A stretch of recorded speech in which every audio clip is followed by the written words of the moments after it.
of style. Now it's got something of a steampunk smile, and it's alright.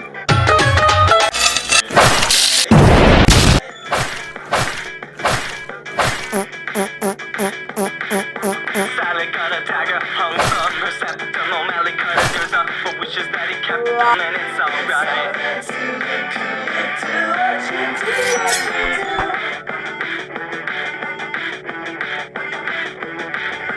Rudy got a skull, and soon he's gonna get scrimshot cuts on it, and it's alright. It's alright, it's alright. Do what you want with you. Nonchalant with space.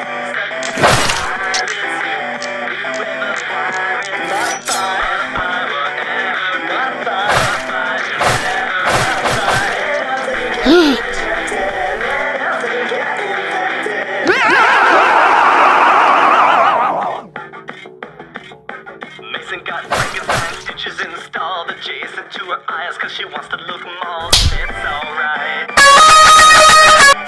alright.